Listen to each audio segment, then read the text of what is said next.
Ici, dans l'ombre de notre cerveau, les croyances limitantes font partie des freins quotidiens qui t'empêchent d'entreprendre de nouvelles choses, de te lancer, voire parfois même de rêver.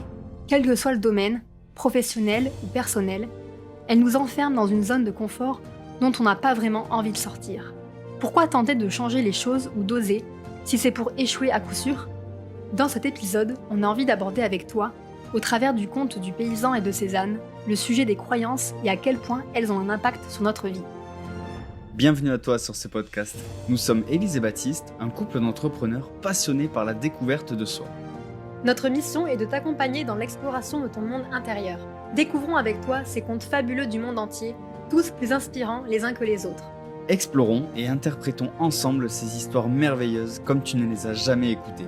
Et comme d'habitude, si cet épisode te plaît, qu'il éveille en toi des émotions ou des réflexions, ou que tu penses qu'il peut être utile à une autre personne, n'hésite pas à le lui partager et nous laisser un commentaire ou un like, ou même les deux, pour nous dire ce que tu en as pensé. Nous serions ravis de te lire. Alors installe-toi confortablement et c'est parti. Bonne écoute.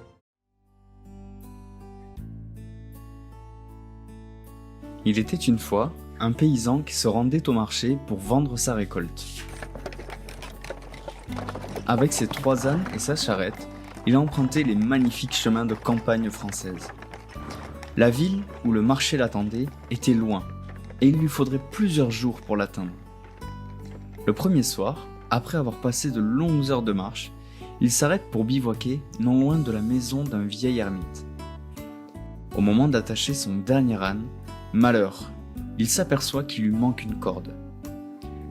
Si je n'attache pas mon âne, demain il se sera sauvé dans la montagne à coup sûr. Après avoir solidement attaché les 2 ânes, il monte sur le 3e et se dirige vers la maison d'un vieil ermite. Non sans mal, il arrive enfin devant sa porte et demande au vieil homme s'il n'aurait pas une corde à lui donner. Le vieillard avait depuis longtemps fait vœu de pauvreté et n'avait pas la moindre corde. Néanmoins, il s'adresse au paysan et lui dit « Retourne à ton campement et comme chaque jour, fais le geste de passer une corde autour du cou de ton âne. Pense bien à feindre à l'attacher à un arbre. » Perdu pour perdu, le paysan fit exactement ce qui lui avait été conseillé par le vieil homme. Le lendemain, dès qu'il fut réveillé, le premier regard du paysan fut pour son âne. Il était toujours là. Après avoir chargé ses 3 baudets, il décide de se mettre en route. Mais là, il eut beau faire tout ce qu'il voulait, tirer sur son âne, le pousser, rien n'y fit. L'âne refusait de bouger. Désespéré, il retourne voir l'ermite et lui raconte sa mésaventure. « As-tu pensé à enlever la corde ?» lui demanda l'ermite. « Mais il n'y a pas de corde, » répondit le paysan. « Pour toi, oui, mais pour l'âne. » Le paysan retourna alors au campement et d'un ample mouvement, il mima le geste de retirer la corde. L'âne se redressa et ils purent ainsi reprendre leur route.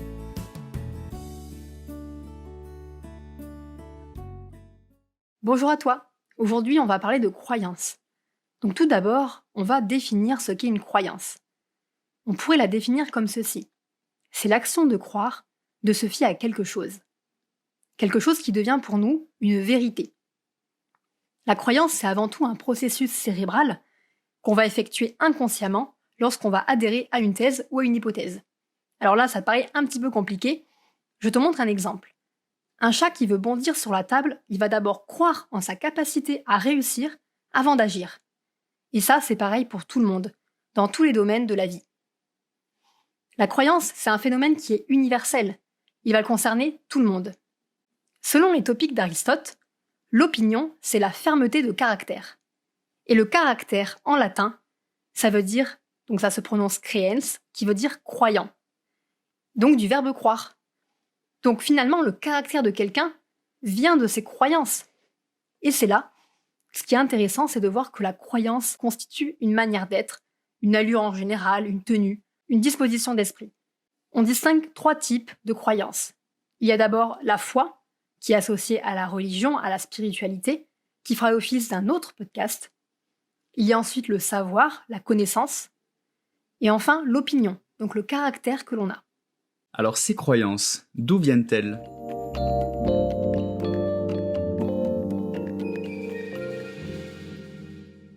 Nos croyances, elles ont des origines multiples.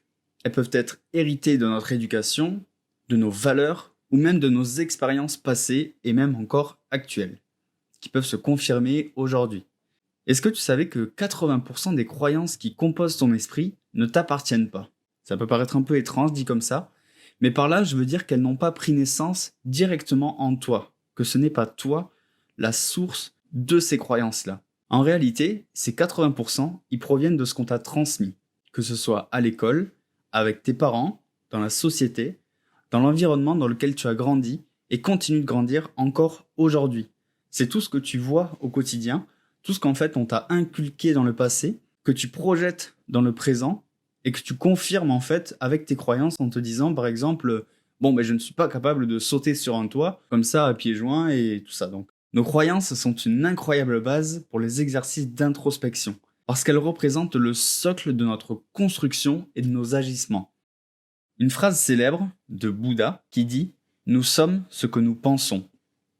Et avec nos pensées, nous bâtissons notre monde. Alors ces croyances, quelles influences peuvent-elles avoir sur nous ?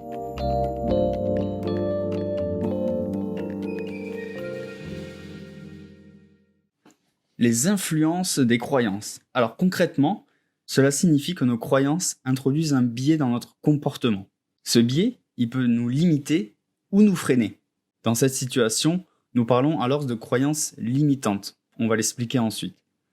À l'inverse, il faut savoir qu'il existe aussi des croyances qui nous boostent, qui jouent un rôle moteur. Cela fait alors référence à une croyance aidante. Alors, les croyances limitantes, je vais te prendre un petit exemple pour comprendre. C'est les croyances où on va se dire « j'ai toujours été susceptible, je ne peux pas monter dans la hiérarchie car je ne suis pas assez ambitieux ou ambitieuse ». L'inconvénient de ce type de croyances, c'est qu'elles vont te bloquer.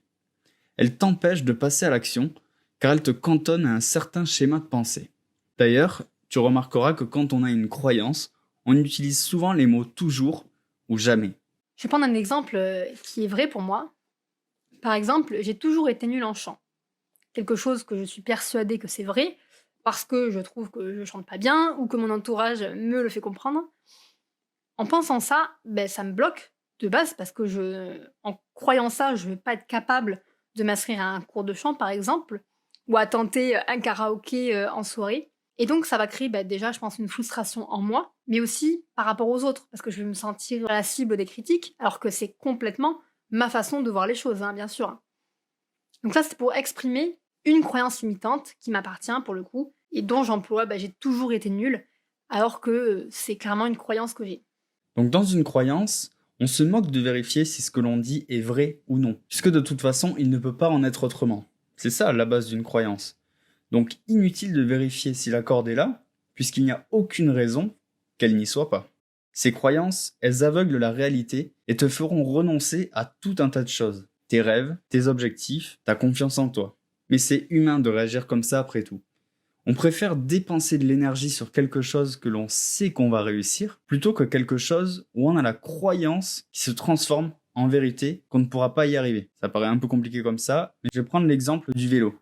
C'est comme si je voulais faire du vélo et que je regardais sans cesse mes pieds tourner au lieu de regarder droit devant moi. Tout ça parce que quoi ?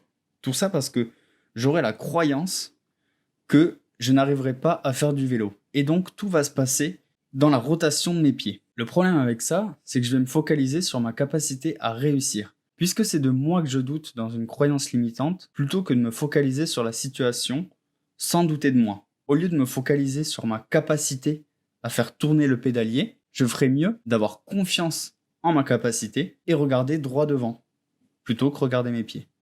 Maintenant, on va parler des croyances aidantes. Ici, on a affaire à une croyance aussi. Donc, c'est pas une croyance qui est plus vraie qu'une croyance limitante, elle n'est pas plus fondée. Cependant, elle va jouer un rôle qui est positif pour nous, qui va nous stimuler, qui va améliorer notre vie, parce qu'elle va jouer un rôle moteur dans nos actions, dans ce que l'on fait.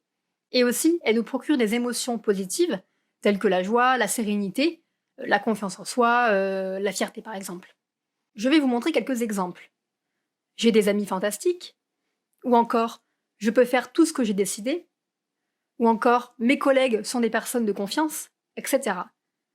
Dans ces exemples, par exemple celui je peux faire tout ce que j'ai décidé, en ayant cette croyance, on n'a aucune limite, on n'a aucun frein, en tout cas dans la règle, dans la norme, dans la loi bien sûr, je peux faire tout ce que j'ai décidé.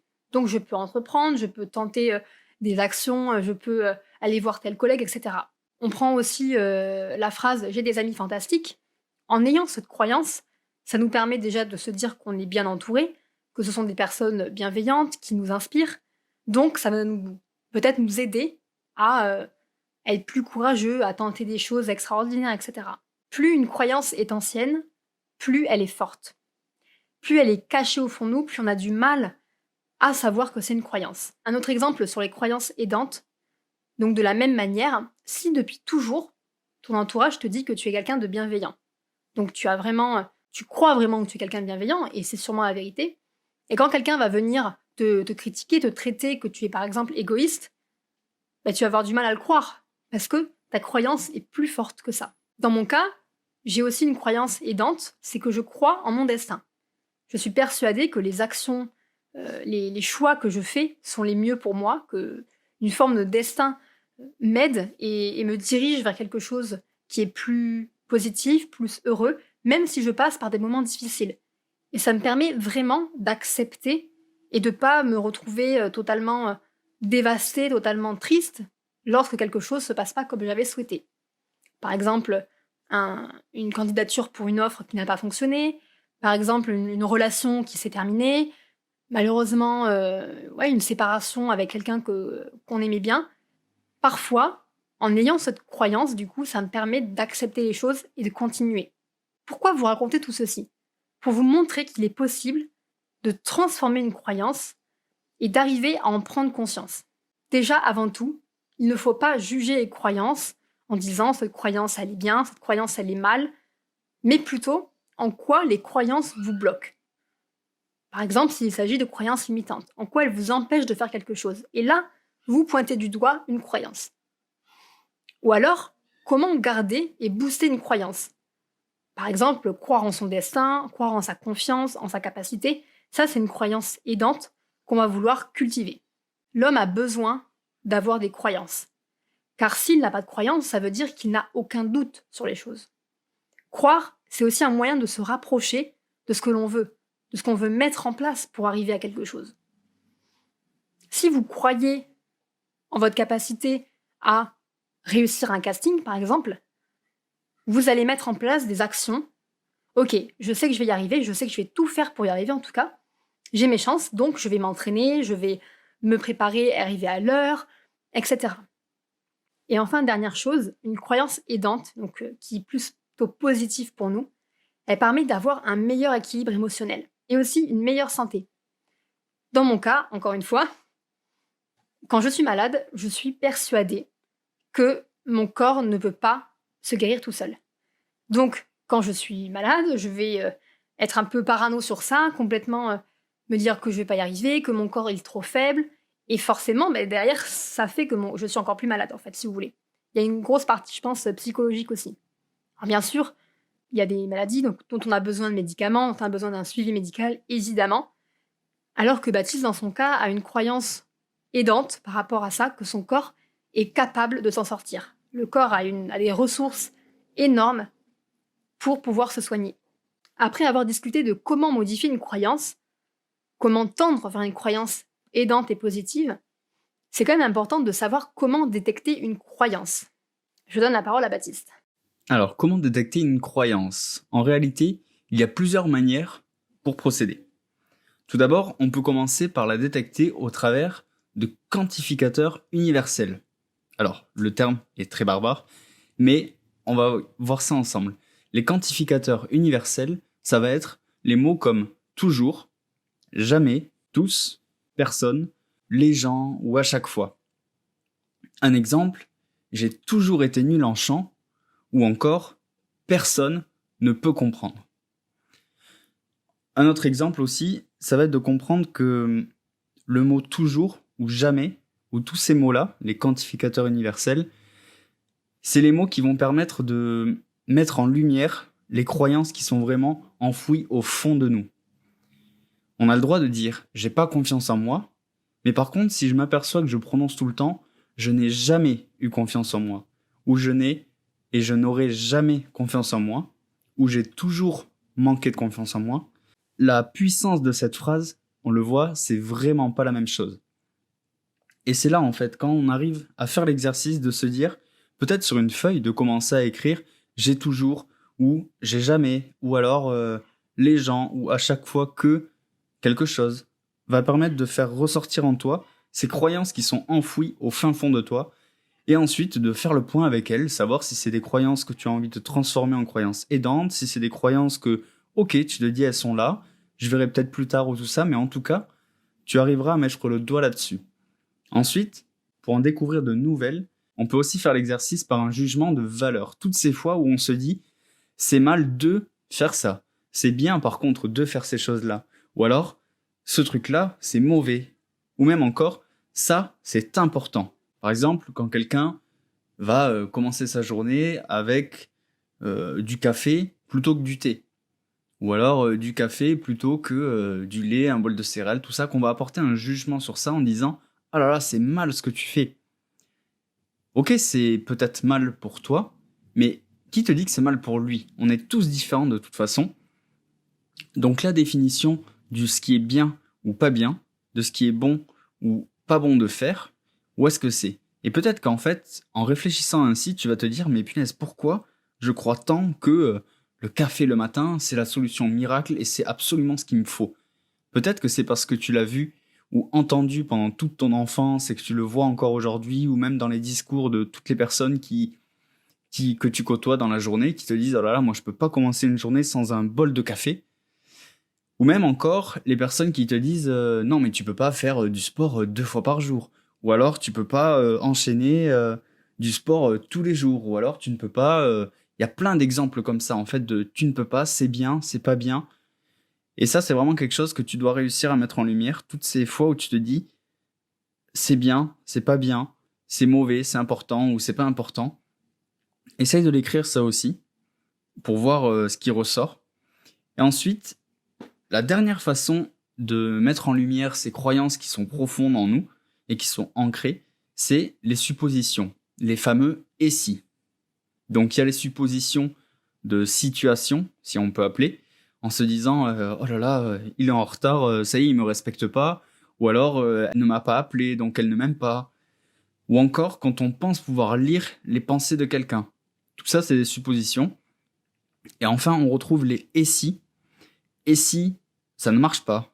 Et si je n'y arrive pas? Et si tous ces trucs-là, en fait, quand tu commences ta phrase par et si et que tu mets le si en négatif, c'est pas et si il fait beau demain, c'est et si il ne fait pas beau demain, alors je vais être triste, alors je vais être déprimé, alors tout ça. Et en fait, le et si quand le si est négatif va te permettre de faire jaillir ces croyances aussi que tu as en toi. Donc maintenant qu'on a vu ces 3 petites solutions, tu peux aussi l'appliquer pour aller vraiment puiser ces dernières croyances. Tu peux essayer de les catégoriser en appliquant ces 3 points dans différents domaines de ta vie. Et on en détecte 5 principaux qui vont être toi-même, ton couple, ta famille, tes relations sociales avec les autres, parce qu'on le voit côtoyer son partenaire ou sa partenaire ou même les membres de sa famille. C'est peut-être différent de quand on est dans le milieu social entre amis. On a peut-être un comportement différent.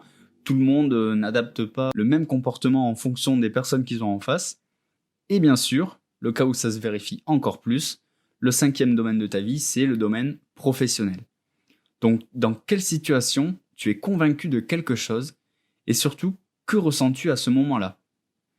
Faut pas oublier la dualité, bien sûr, entre les croyances limitantes et les croyances aidantes.